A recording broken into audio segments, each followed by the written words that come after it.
రెండవ పేతురు పత్రిక మొదటి అధ్యాయం 2వ వచనం దగ్గర నుంచి 4వ వచనం నేను చదువుతాను, జాగ్రత్తగా వినండి.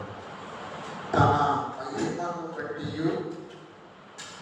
గుణాతిశయమును బట్టి మనలను పిలిచిన వారి గురించిన అనుభవ జ్ఞాన మూలముగా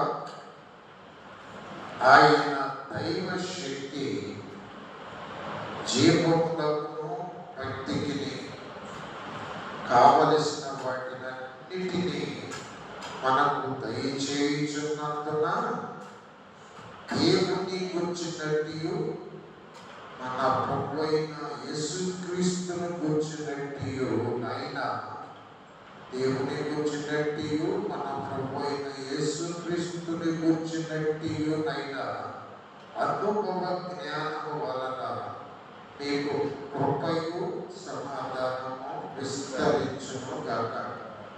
4వ వచనం ఆ మహిమ గుణాతిశయములను బట్టి ఆయన మనకు అమూల్యములను అత్యధికములు అయిన వాగ్దానములను అనుగ్రహించి ఉన్నాడు. దురాశను అనుసరించుట వలన లోకమంతున్న భ్రష్టత్వమును ఈ వాగ్దానముల మూలముగా మీరు తప్పించుకొని దేవ స్వభావమందు పాలివారగునట్లు వాటిని అనుగ్రహించాను. నేను కూడా చిన్న ప్రార్థన చేస్తాను. ప్రభువా, పరిశుద్ధుడా, మమ్మల్ని పిలిచిన దేవుడా, నాతో మాట్లాడటానికి వచ్చిన తండ్రి, మీకు స్తోత్రాలు నాయన. వచ్చిన బిడ్డలను ప్రత్యేక రీతిలో దీవించి బలపరచండి నాయన.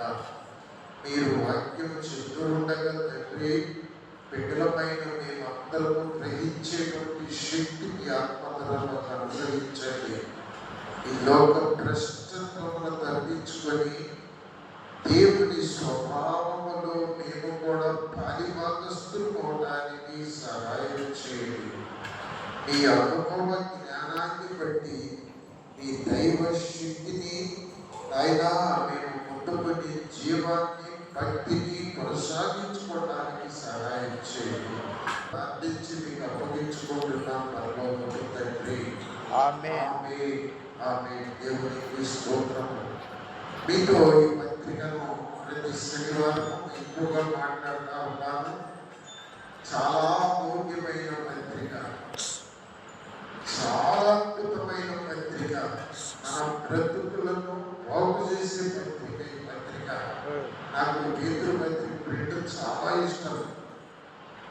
ఇక్కడ తన మహిమను బట్టి, ఆయన గుణాతిశయాలను బట్టి, మన యొక్క అనుభవ జ్ఞానాన్ని బట్టి ఆయన మనకి దైవశక్తిని, భక్తిని, జీవాన్ని, కోటిని అనుగ్రహిస్తున్నాడు. పోయిన వారం కొంచెం చెప్పాను నేను మీకు.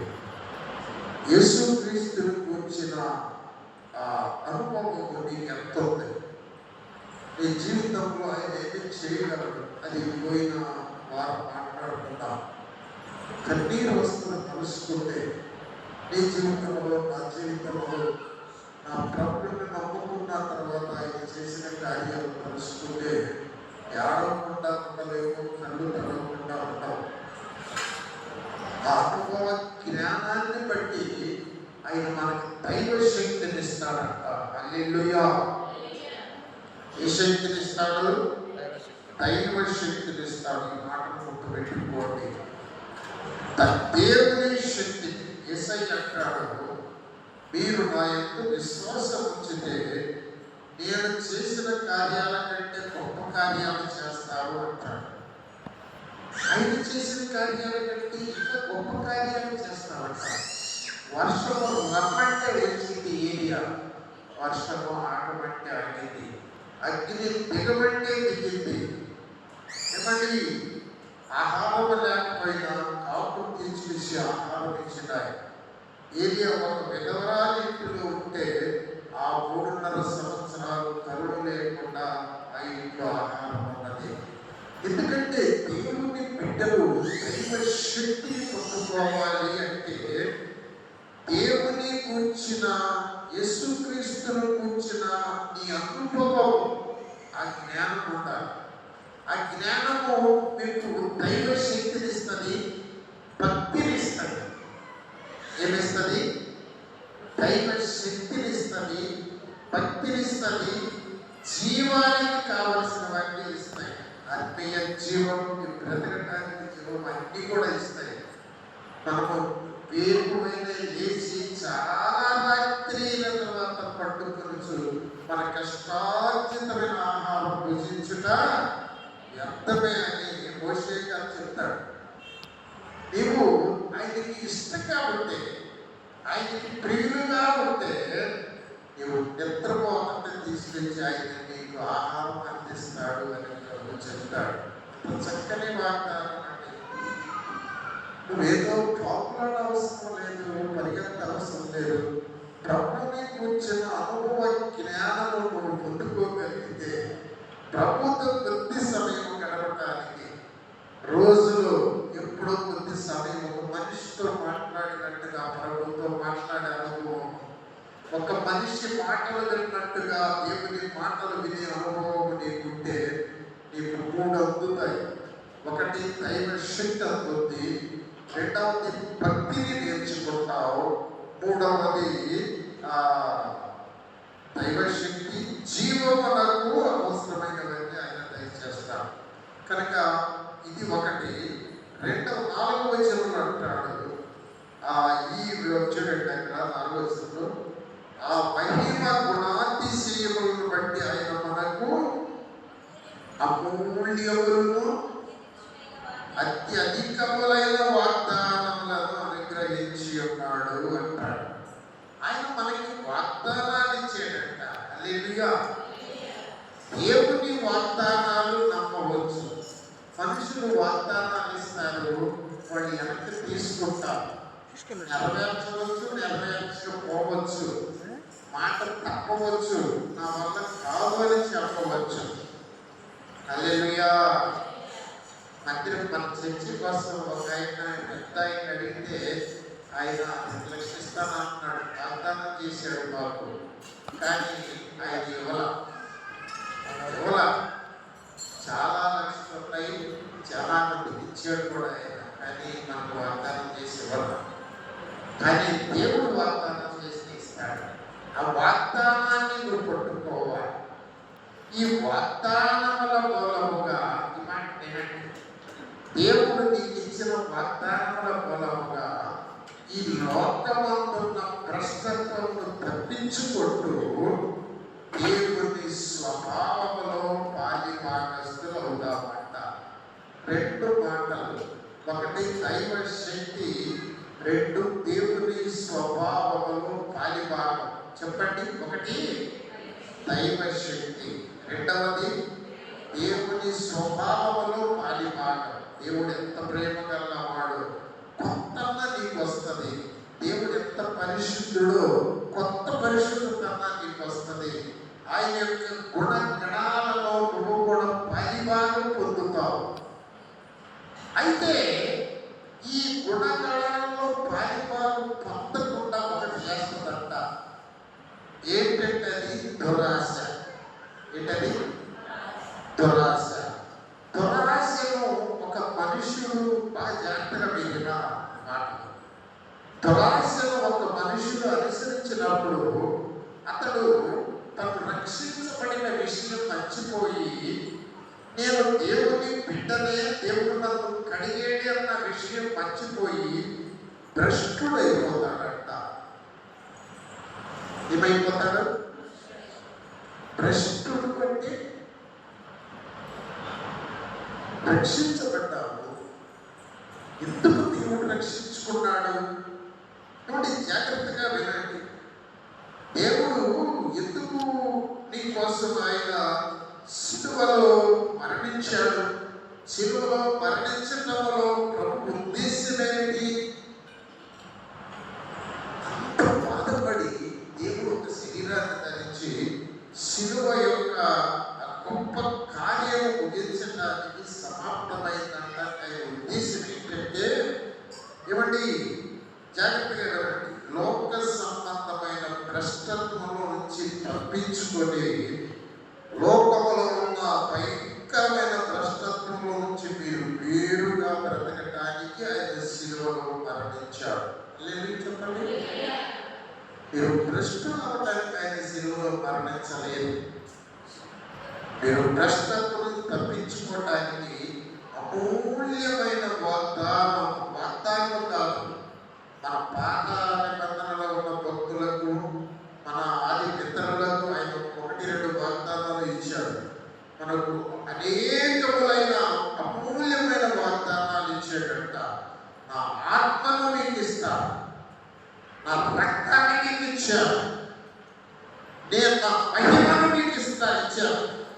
ఇన్ని వాగ్దానాలండి, అమూల్యమైన వాగ్దానాలను మనం గుర్తుపెట్టుకుంటే ఈ వాగ్దానాలను నేను కోల్పోతానేమో అనే భయం నీ గుండెల్లో ఉంటే నువ్వు భ్రష్టుడవు కావు. భ్రష్టులు ఎట్లవుతాము? దురాశను అనుసరించడం వలన మనము భ్రష్టులమవుతాం. ఇక్కడ మీతో నేను ఒక మాట చెప్పాలి. అబ్రహాముకి దేవుడు వాగ్దానం ఇచ్చాడు. అబ్రహాముకి వాగ్దానం ఇచ్చిన తర్వాత, నీవు నీ స్వజనాంగాన్ని, నీ సొంత దేశాన్ని విడిచిపెట్టి నేను చూపించే దేశానికి వెళ్ళు, నీవు ఆశీర్వాదంగా ఉంటావు, నీ బిడ్డలకి ఆ దేశాన్ని ఇస్తాను, వాళ్ళు గొప్పవాళ్ళు అవుతారు అని దేవుడు చెప్పాడు. కానీ లోతుతో దేవుడు చెప్పాడా? లోతుతో చెప్పాడా? చెప్పాలా? కానీ లోతు కూడా అన్ని విడిచిపెట్టాడు. బాగా లోతు కూడా అన్ని విడిచిపెట్టాడు. ఆ అబ్రహాము లోతుకి ఏమవుతాడంటే బాబాయ్ అవుతాడు. బాబాయ్ లేదా కక్కాయ అంటారు, బాబాయ్ అంటారు. ఆ బాబాయ్ నిన్ను నేను నమ్మాను, నీ దేవుడిని నమ్మాను, నేను కూడా నీతో పాటు వస్తానన్నాను. అబ్రహాము వెంట బయలుదేరి వచ్చాడు. అబ్రహాము బలిపీఠం కనపడితే తను కూడా బలిపీఠం పెట్టేవాడు. అబ్రహాము ప్రార్థన చేస్తుంటే తను కూడా ప్రార్థన చేసేవాడు. అబ్రహాము కన్నీరు కాలుస్తుంటే తను కూడా కన్నీరు కార్చేవాడు. అబ్రహాము ఎంత ఆశీర్వదించబడ్డాడు, లోతు కూడా ఆశీర్వదించబడ్డాడు. అబ్రహాముకి సేవకులు ఉన్నట్టుగా లోతు కూడాను సేవకులు ఉన్నారు. అబ్రహాముకి గొర్రెలు గొడ్లు విస్తరించినట్టుగా, అబ్రహాముకి గొర్రెలు గొడ్లు విస్తరించినట్టుగా లోతు కూడాను పశువులు విస్తరించినాయి. ఒకసారి చూడండి, ఆదికాండము 13వ అధ్యాయము, ఆదికాండము 13వ అధ్యాయము 4వ వచనం దగ్గర చూద్దాం. 4వ వచనం, అక్కడ అబ్రహాము యెహోవా నామమున ప్రార్థన చేసెను. అబ్రహాముతో కూడా వెళ్ళిన లోతుకును గొర్రెలు గొడ్లు కొడారములు ఉండేవి కనుక వారు కలిసి నివసించుటకు ఆ ప్రదేశము చాలకపోయెను అన్నదండి. హల్లెలూయా.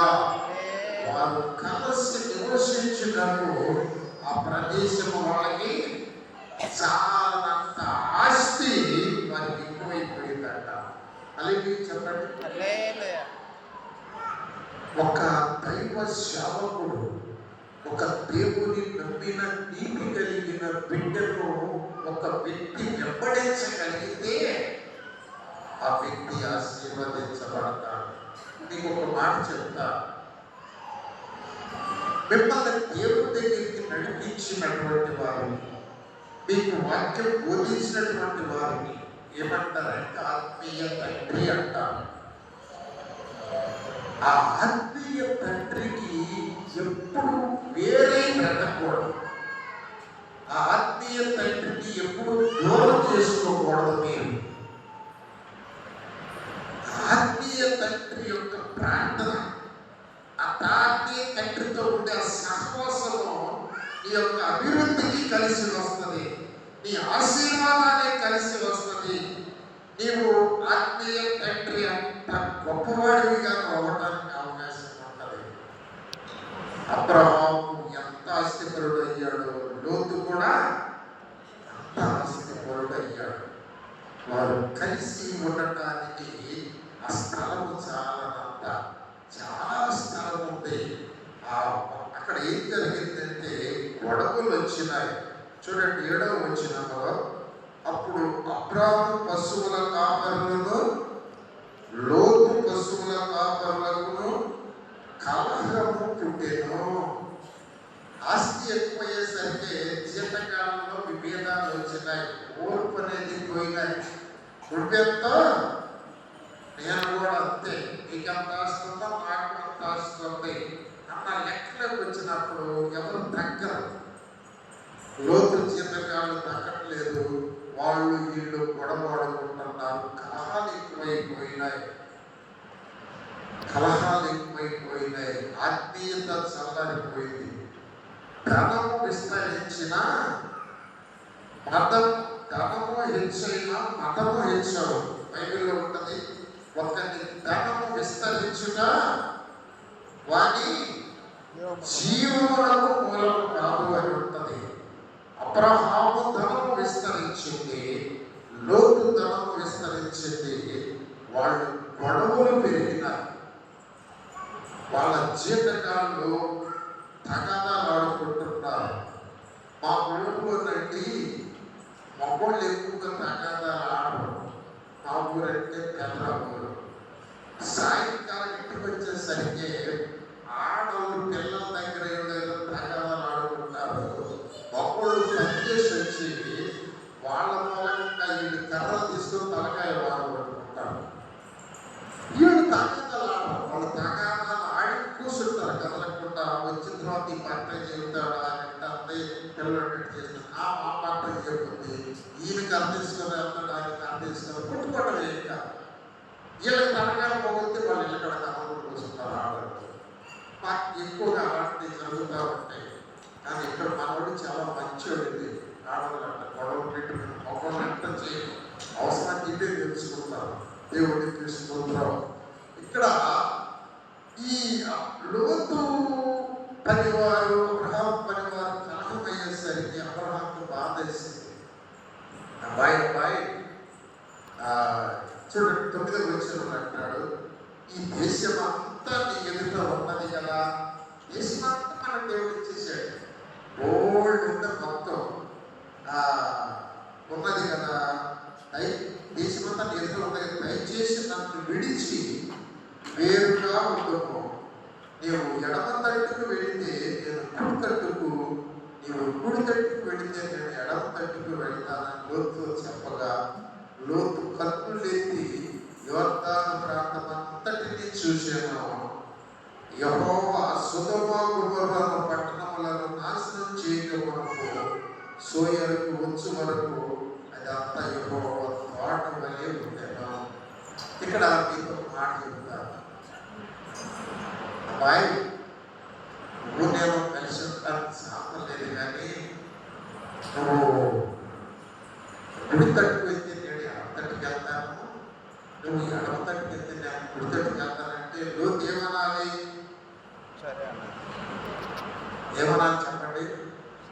బాబాయ్ వదిలిపెట్టి నేను వెళ్ళలేదు బాబాయ్, నువ్వు ఉండబెట్టి నేను బలిపెట్టిన దగ్గర దేవుడు ఏమో ప్రార్థన చేయగలిగాను, తరాల బట్టి మారుతున్నాను, నిన్ను ఆశీర్వదించినట్టుగా నన్ను కూడా దేవుడు ఆశీర్వదించాడు, నిన్ను విడిచి నేను వెళ్ళను బాబాయ్, సర్దుకుందామా అని చెప్పాలా లేదా? చెప్పాలా లేదు? మరి చెప్పాలి. కన్నెత్తి సొదొమ గొమొర్రా వైపు చూసేసరికి నేనే పచ్చగా ఉందంట, నీళ్లు పచ్చగడ్డి గొర్రెలు. ఇక్కడ నేను బాగుపడతాను బ్రహ్మాండంగా అనుకున్నాడు. అబ్రహామేమో రాళ్ళు ప్రదేశం, ఎడారి ప్రదేశం ఈయనేమో చక్కగా ఏదేమి తోట వలె ఉన్నటువంటి దాన్ని ఎన్నుకున్నాడు. అబ్రహాము బాగుపడ్డా, లోతు బాగుపడ్డా? లోతు ఏమైపోయాడు? లోతు ఏమైపోయాడు? భ్రష్టుడైపోయాడు. లోతు బాధ్యమైపోయింది, పుస్తకం అయిపోయింది. లోతు పిల్లలు ఏమైపోయారు? వ్యభిచారులు అయిపోయారు. ఏమండి? ఆ మోయాబీయులు, అమ్మోనీయులు అనేటువంటి శపితమైన వంశానికి మూల పురుషుడు లోతైపోయాడు. చాలా విచారకరమైన విషయం అండి. మరి పేతురు గారు లోతు గురించి ఒక మాట రాస్తారు.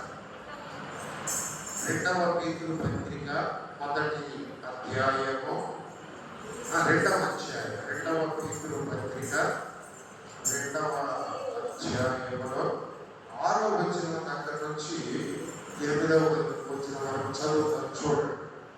మరియు ఆయన సొదొమ గొమొర్రాలను పట్టణములను భస్మము చేసి ముందుకు భక్తిహీనులకు వారికి వాటిని దృష్టాంతరముగా ఉండుటకై వాటికి నాశనము విధించి దుర్మార్గుల కామ వికారయుక్తమైన నడవడి చేత బాధపడిన నీతిమంతుడకు లోతును తప్పించెను.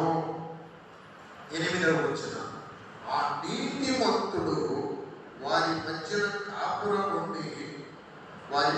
కాపురం నుండి తాను చూసిన వాటిని బట్టి వినిన వాటిని బట్టి వారి అక్రమ క్రియల విషయంలో దినము నీతి గల తన మనస్సును నొప్పించుకొనుచు వచ్చును అన్న మాట ఉంటుందండి.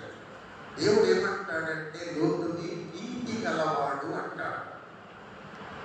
నీతి గలవాడు దినదినము మనసును నొప్పించుకుంటూ ఉంటాడు. కానీ ఈ నీతి కలిగిన లోతు దైవ ఆత్మీయ తండ్రి అనుకోవచ్చు. అబ్రహాము ఆత్మీయ తండ్రితో కలిసి ఉండలేక సపరేట్ అవడాన్ని బట్టి తను నీతిని కోల్పోయాడు. లోతు ఏమనుసరించాడు? దురాశను అనుసరించాడు. లోతు సొదొమలో ఉన్నాడా? సొదొమ బయట ఉన్నాడా? లోతు సొదొమ ఊళ్ళో ఉన్నాడా? సొదొమ బయట ఉన్నాడా? సొదొమ బయటే గుడారం వేసుకుని ఉన్నాడు. గవినికి బయట, ఊళ్ళోకి వెళ్ళలా, ముందు గవినికి బయట గుడారం వేసుకున్నాడు. తర్వాత అక్క ఊళ్ళోకి వెళ్ళిపోయి పెద్దలతో కూడా కూర్చొని పచ్చట్లాడటం మొదలు పెట్టాడు. ఇప్పుడు విశ్వాసీ జీవితం ఎలా ఉంటుందంటే, జాగ్రత్తగా వినాలి మీరు ఈ మాటలు. ఆ వాగ్దానముల మూలముగా దురాశను అనుసరించుట వలన లోకమందున్న భ్రష్టత్వమును తప్పించుకొని దేవ స్వభావములో పాయివారవుతారట. ఇప్పుడు వాగ్దానం అబ్రహాముకున్నది, లోతుకు కూడా వాగ్దానం వచ్చేసింది, నమ్మాడు. కానీ లోతు నీతిమంతుడే, లోతు రక్షించబడ్డాడు. చూడండి, లోతు రక్షించబడ్డాడు. అక్కడ పేతురు రాస్తున్నాడు, ఆ నీతిమంతుడని రాస్తున్నాడు. ఈ నీతిమంతుడు ఏమైపోయాడు? అవినీతిమంతుల దగ్గరికి వెళ్ళిపోయాడు. భయంకరమైనటువంటి పాపుల దగ్గరికి వెళ్ళిపోయాడు. ఏమండి? వాళ్ళ లోపలికి వెళ్ళిపోయాడు. ఏమండి? చివరికి అసలు అతను ఆ విధంగా వెళ్ళిపోవడానికి కారణం ఏంటి? లోతును గురించి కొన్ని మాటలు నేను పంచుకోవాలనుకుంటున్నా. హల్లెలూయా, హల్లెలూయా. లోతండి నీతిమంతుడే, ఫస్ట్లో నీతిమంతుడే, బయలుదేరినప్పుడు నీతిమంతుడే, అబ్రహాముతో కలిసి ఉన్నప్పుడు నీతిమంతుడే. అబ్రహాములాగా అన్ని వదిలిపెట్టి విశ్వాసంతో వచ్చాడు. కానీ ఎప్పుడైతే దురాశను అనుసరించాడో భ్రష్టుడైపోయాడు. మీకు అర్థమవుతుందా? మనము మారు మనస్సు పొంది వాక్యని బలలో పాల్గొంది దేవునిలో ఉన్నటువంటి తొల్లిటి దినాలలో మనము రక్షణ పొందాము.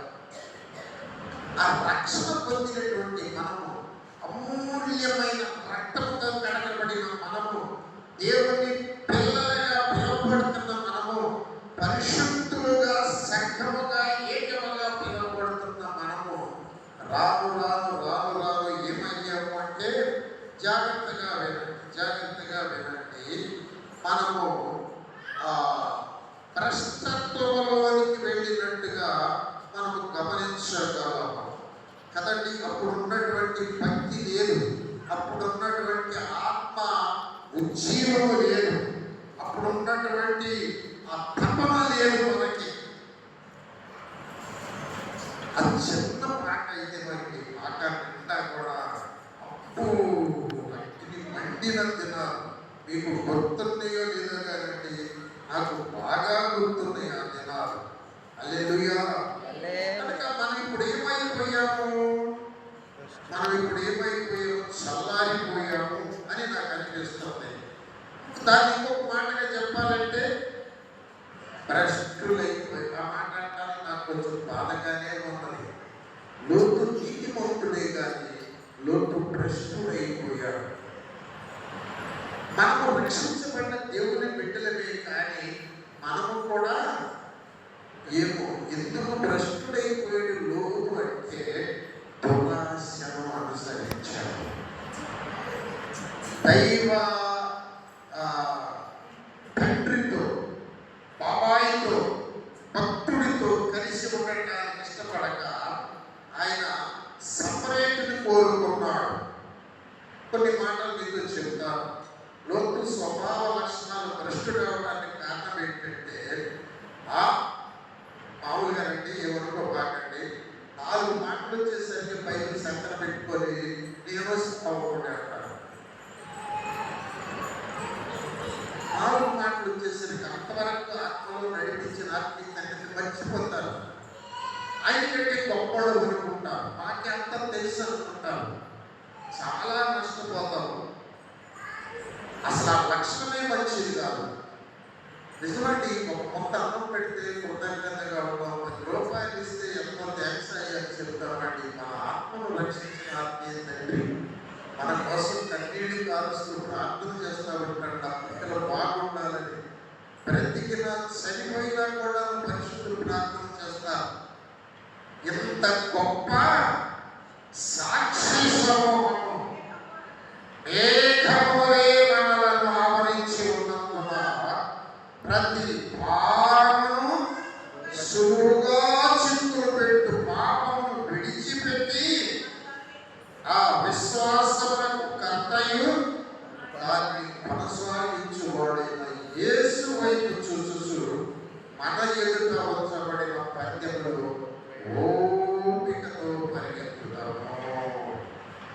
నీకు శిలువ విలువ తెలిస్తే, నీ రక్షణ విలువ తెలిస్తే, దేవుడి నీ కోసం ఖర్చు పెట్టినటువంటి పెట్టుబడి విలువ నీకు తెలిస్తే, ఎంత పెట్టాడండి దేవుడు నా కోసం పెట్టుబడి. నా బిడ్డల కోసము నా జీవితం అంతా, నా కష్టార్జితం అంతా అప్పుడు వడ్డీలు కట్టుకుంటూ నా బిడ్డలను చదివించి గొప్పవాళ్ళని చేశాడు. కనీసం కృతజ్ఞత ఉండదండి, మా నాన్న ఇంత చేశాడని. శైలి ఎప్పుడు అంటా ఉంటుంది, నా జీవితం మాత్రం తీసుకొచ్చి మా నాన్నకి ఇస్తాను, ఉద్యోగం వస్తుంది. అట్లా కృతజ్ఞత ఉంటుందండి. ఎంత కష్టపడి అబ్రహం అండి నిజంగా చాలా గొప్పవాడు, చాలా గొప్పవాడు. చెప్తాను వినండి. సొదొమ గొమొర్రా మీదకి 5 రాజులు యుద్ధానికి వస్తారు. ఏమంటే వింటున్నారు? 5 రాజులు యుద్ధానికి వచ్చేసి ఆ రాజులు మొత్తాన్ని జయించి వెళ్ళేటప్పుడు ఈ లోతు భార్యని, లోతు బిడ్డలను కూడా తీసుకుని వెళ్ళిపోతారు. ఆ విషయం అబ్రహాముకు తెలిసిపోయాడు. హల్లెలూయా. ప్రాణాన్ని కూడా లెక్క చేయలేదంటే అక్కడ ఉన్న తన స్నేహితులు కలుపుకున్నాడు, పని వాళ్ళందరూ కలుపుకున్నాడు. 5 రోజులతో ఎంతో చేశాడు. ఆత్మీయ సహవాసం ఎంత గొప్పదండి, ఆత్మీయ బంధుత్వం ఎంత గొప్పదండి. ఈ కన్న బిడ్డ కంటే ఈ ఆత్మీయ సంఘ బంధుత్వం చాలా గొప్పది. నీ అన్నదమ్ముల కంటే, నీ బంధుమిత్రుల కంటే నీ సంఘం యొక్క ఆత్మీయత చాలా గొప్పది. ఆ కృతజ్ఞత సంఘంలో ప్రతి వ్యక్తికి ఉండాలి.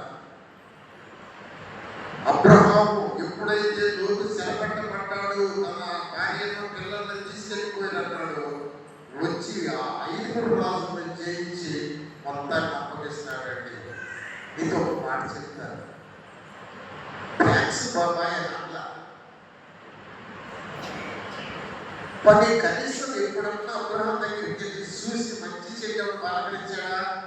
ఒక్కసారి కూడా వెళ్ళినట్టు లేదు, కృతజ్ఞత చెప్పినట్టు లేదు. లోతు నీతిమంతుడే, రక్షించబడ్డాడే, కానీ ఈ భ్రష్టుల మధ్యకి ఎప్పుడైతే వచ్చాడో భ్రష్టుడైపోయాడు.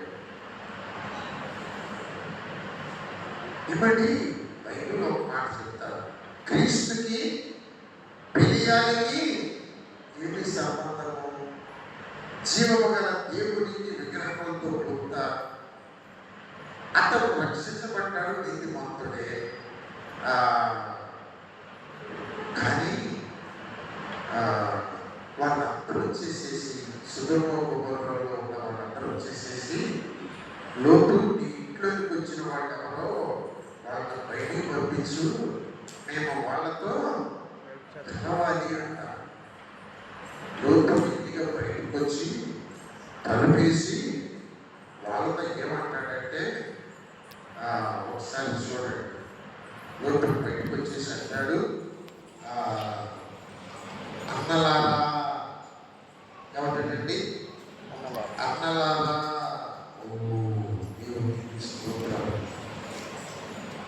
అధికారం 19వ అధ్యాయం 5-6 వచ్చిన ఒకసారి సహాయం చేయండి.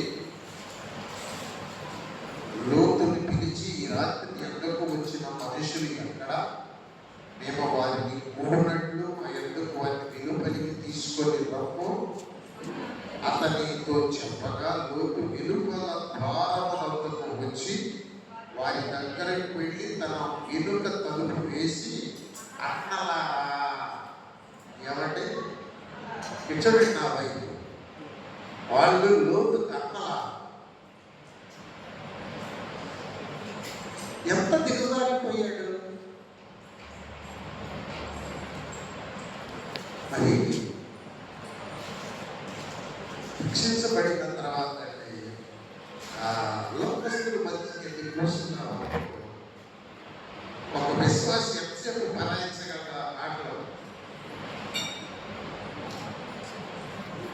అపవిత్రమైన మాటలు మాట్లాడుకునేటువంటి వారి మధ్య నిజమైన విశ్వాసి అయితే, నిజంగా పరిశుభ్రంగా జీవించే వ్యక్తులైతే, పనికి మాలిన మాటలు మాట్లాడుకునే వారి మధ్య ఒక 5 నిమిషాలు లేదా 2-3 నిమిషాలు తప్ప ఎక్కువ నిలబడేవారు.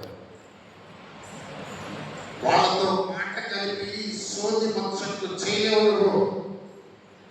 వ్యర్థమైన మాటలు, పనికి మాలిన మాటలు మాట్లాడుతుంటే వాళ్ళతో మమేకమై ప్రస్తుతంతో వెళ్ళలేము.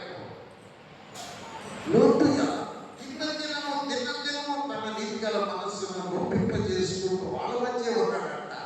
అలా ఉండడానికి కారణం ఏంటి? చెప్పు, ఎందుకని ఉంటాడు అసలు అక్కడ? ఆ మనుషులు చూస్తే పెట్టాలనిపించింది. నీతిమంతుడు కదా, ఆ భ్రష్టుల మధ్య, ఆ భార్య మనసులు లేని, పురుష స్త్రీ భేదం లేనటువంటి దుర్మార్గులు, దౌర్భాగ్యుల మధ్య ఎందుకున్నాడు అన్నాడు? చెప్పండి, చెప్తున్నారు, మీకు తెలుసు.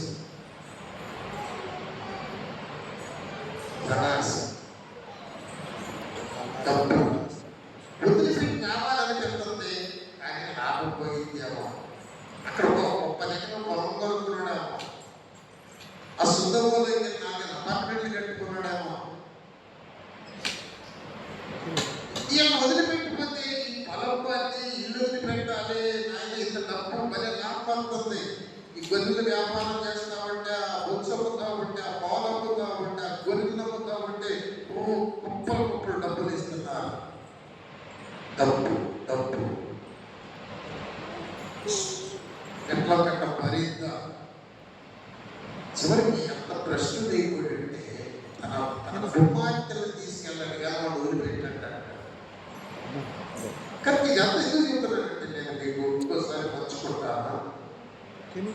ప్రశ్నతో దురాశను అనుసరించడం వలన లోకమందున్న ప్రశ్నతో తప్పించుకొని దైవ స్వభావంలో భాగ్యవానవ్వాలండి. ఒక విశ్వాసి రక్షించబడిన తర్వాత నేను భ్రష్టుడవుతున్నానా, దేవుని పోలికలోనికి వస్తున్నానా, నేను లోకంలో కలిసిపోతున్నానా, దేవుని గుణాల్లోనికి వస్తున్నానా అనేది పరిశీలించుకోవాలి. దేవుని గుణాల్లోనికి రావాలంటే ఒకటి, దేవునితో మాట్లాడటం నేర్చుకోవాలి. ప్రతి పరిస్థితితో మాట్లాడటం నేర్చుకోవాలి. బయటికి వెళ్ళినప్పుడు, లోపలికి వచ్చినప్పుడు, బిడ్డలు బయటికి వెళ్ళినప్పుడు, బిడ్డలు భోజనం చేసినప్పుడు, బిడ్డలు నిద్రపోయేటప్పుడు ప్రార్థన చేయటం నువ్వు నేర్చుకోవాలి. అవ్వా నా బిడ్డలు బడికి వెళ్తున్నారయ్యా, వాళ్ళని కాపాడయ్యా. ఇంటికి వచ్చారు, నా బిడ్డలు ఈరోజు క్షేమంగా కాపాడేవయ్యా, నీకు స్తోత్రం అయ్యా అని నువ్వు మాట్లాడటం దేవునితో నేర్చుకోవాలి. రెండవది, దేవుని మాటలు వినటం కొద్ది సమయం నువ్వు దేవునికి సమయం ఇవ్వాలి. నువ్వు మాట్లాడాలి, ఆయన చెప్పిన మాటలు వినాలి. ఈ రెండు బంధాలుగా నీకు ఎప్పుడు కలిసి ఉంటాయో నువ్వు దేవుని శక్తిని పొందుకుంటావు. దైవ స్వభావంలో పారిభాగస్తులు అవుతావు. దేవుని వాగ్దానాలను నిలబెట్టుకుంటావు. భ్రష్టత్వంలో నెట్టినా ఎనలేవు, భ్రష్టుల మధ్య కూర్చోలేవు, పాపము చేయము, చాలా పాజిబుల్. ఆ భ్రష్టుల మాటలు, పనికి మాలిన మాటలు, ఆ యొక్క ఏమంటారు, ఏమంటారంటే ఈగ, రోత, ఏమంటారు రోత మధ్య, లేకి మాటల మధ్య, ద్వేషము, అసూయ, ఆ కోపాలు, రౌద్రాలు, ఆ కక్షల మధ్య ఎలా ఈ ఆత్మీయతను కోల్పోగలరు? ఎలా ఈ గొప్ప ఆశీర్వాదాన్ని కోల్పోగలరు? ఎలా ఈ గొప్ప పరలోక రాజ్యాన్ని, దేవుని ఆత్మను ఎలా వదులుకోగలరు? ఆ మహిమ గుణాతిశయమును బట్టి ఆయన మీకు అమూల్యములను, మామూలు వాగ్దానాలు కాదు, అత్యధికమైన వాగ్దానాలు అనుగ్రహించాడు. ఈ వాగ్దానాలు ఎక్కువ, ఈ పిచ్చి పిచ్చి మాటలు, లోపల మాటలు ఎక్కువ. ఏది విలువైనదని మీకు తెలియాలి. లోతు సొదొమలో చాలా డబ్బు సంపాదించాడు. ఏమైపోయింది డబ్బంతా? ఊడిపోయింది. డబ్బు పోయింది, భార్య పోయింది, బిడ్డలు భ్రష్టులు అయిపోయారు, నాశనం అయిపోయాడు. ఓ ప్రియమైన సహోదరి, తల్లి, ఒక్కసారి ఆలోచించు. ఈ జీవితంలో చాలా విలువైనటువంటి పత్రిక, చాలా విలువైన మాటలు. దేవుని గురించిన అనుభవ జ్ఞానం లేకుంటే, దేవుడు నా జీవితంలో ఏమి చేశాడు అనేటువంటిది నీ పొరలో తెలిసి ఉంటే దేవుడికి దూరంగా ఎప్పుడు వెళ్ళవు. దైవ సహవాసానికి దూరంగా వెళ్ళవు. సంఘం యొక్క కూటమిలో వేరుగా ఒక్కరోజు కూడా గడపలేవు. సంఘం ఈ రోజు ప్రార్థన జరుగుతుంటే విశ్రాంతి దినము, నీవెక్కడ రక్షించబడి, నువ్వెక్కడ ఆదావాను, ఎక్కడ ఏ చెట్టు చాటుగా దొరకకుండా, ఏ దిగంబరిగా దొరకకుండా, ఏ వాగ్దానాలను కోల్పోయావు, ఏ మహిమని కోల్పోయావు. ఓ విశ్వాసి, ఎందుకు శనివారంలో ప్రార్థనకు రాలేదు? ఎందుకు ఆదివారంలో ప్రార్థనకు రాలేదు? నువ్వు భ్రష్టుడు అయిపోయావా? మహిమలో దేవుని యొక్క వాగ్దానాన్ని కోల్పోయావా? దురాశను అనుసరించడం వల్ల లోకంలో మమేకమైపోయావా? లోతు అనే దెబ్బతింటావు. భ్రష్టుడైపోయాడు లోతు. ఏం మిగల్లా శాపం తప్ప. శాపగ్రస్తమైన వంశాలకు మూలపురుషుడైపోయాడు లోతు. రాళ్ళలో ఇసుకలో ఎడారిలో బ్రతికిన అబ్రహాము దేవుడు నీ మూలం, దైవ భక్తి నీ మూలం, దైవ వాక్యం, దేవునితో మాట్లాడటం, దేవుని మాటలు మనకు దాచుకోవటం, దేవునికి భయపడటం అనేది చాలా ముఖ్యం. ప్రియమైన బిడ్డలారా, నేను ఇక్కడ రిలీజ్ చేస్తూ ఉన్నా. ఇందుకే నేను మీతో చెప్పేది ఏంటంటే, నా ఒక్కసారి రెండవ పుస్తకాన్ని చదవడానికి క్లోజ్ చేస్తాను. 2వ పేతురు పత్రిక 2వ అధ్యాయం. తన మహిమను బట్టి గుణాతిశయమును బట్టి మనలను పిలిచిన వారిని వచ్చిన అనుభవ జ్ఞానములుగా ఆయన దైవశక్తి జీవమునకును భక్తికి కావలసిన వాటన్నిటిని మనకు దయచేయుచున్నందున దేవుని గురించినట్టు మన ప్రభువైన యేసును గురించినట్టునైన అనుభవ జ్ఞానం వలన మీకు కృపయు సమాధానము విస్తరించునుగాక. ఇక్కడ మీరు గుర్తుపెట్టుకోవాల్సిన దైవ శక్తి అంటే, నువ్వు ఆ శక్తిని అభివృద్ధి చేసుకోవాలి. వాక్యంలో ప్రార్థనలు వెళ్తా ఉంటే జీవానికి భక్తికి చాలినంత ఆయన ఇస్తానే ఉంటాడు. దేవుడికి కొంచెం అనుభవం కట్టేస్తుంటే ప్రార్థనలో వాక్యం చదవడంలో వస్తుందండి. నువ్వు ఎంత టైం ప్రార్థన చేస్తే దేవుడు అంత టైం నీ ముందు నిలబడతాడంతే. నువ్వు కూర్చొని ప్రార్థన చేసిన ఆయన నిలబడి వైపు చూస్తున్నావు. ఒక అడుగు కూడా ఎట్టి కదలేదు. అన్నిటితో భారత్తో ప్రార్థన చేస్తే అమ్మ నేను వెళ్ళిపోతాను తెల్లారుతుంది అంటాడే కానీ ఆయన కదలేడు. ప్రార్థన ఎంత టైం ప్రార్థన చేస్తున్నావు, ఎన్ని విషయాలు దేవునికి చెప్పుకోగలుగుతున్నావు, ఆ దేవుని యొక్క గుణగణాన్ని ఏమి అర్థమైనది. ఎబ్బోగురేవు దగ్గర యాకోబు ప్రార్థన చేస్తుంటే దేవుడు అక్కడ ఆగిపోయాడంటే, నన్ను ఆశీర్వదించు, నేను ఆశీర్వదించను అన్నాడు. ఆశీర్వదించకపోతే బాధలు అంటాడు. అంటే కొట్టైన ఆశీర్వాదం ఇచ్చాడు దేవుడు. తొడగుడు వసన కొట్టి ఆశీర్వాదం ఇచ్చాడు. ఈ సమస్యను తీర్చడానికి ఆయన సమర్థుడే. కానీ ఆయన ప్రార్థన చేయడానికి మనం సమర్థులమేనా? ఆయన అడగటానికి మనం యోగ్యులమేనా? భ్రష్టులమా? లోక భ్రష్టత్వంలో కలిసిపోయావా? దురాశ, పనికిమాలిన చిన్న చిన్న వ్యక్తమైన వాటికి ఇంత గొప్ప మహిమ, ఇంత గొప్ప ఆత్మీయ జీవిత, అమూల్యమైన రక్తము, అమూల్యమైన వాగ్దానాలు, అమూల్యమైన వాక్యం, అమూల్యమైన పరలోక రాజ్యం, ఇన్నిటిని వదిలిపెట్టడానికి ఈ చిన్న చిన్న భ్రష్టత్వంలో కిందకి మనం వెళ్తున్నామండి. దేవుడు విలువ తెలియక, సంఘం యొక్క సహవాస విలువ తెలియక పిల్లలను చేస్తూ ఉంటారు. ఒకటి, దేవుని స్వభావంలో పారిభాగం. 2, దైవ శక్తిలో పొందుకోవటం. ఈ 2 మనము నిలబెట్టుకోగలిగితే మనకు చాలా గొప్పవాడవుతాం. అనేక మందికి దీవెనకరంగా ఉంటామండి. అబ్రహాము దేవుడిని నమ్మాడు, విశ్వసించాడు. ఆయన బలిపీఠం మానలేదు, ప్రార్థన మానలేదు, వాగ్దానాన్ని మర్చిపోలేదు.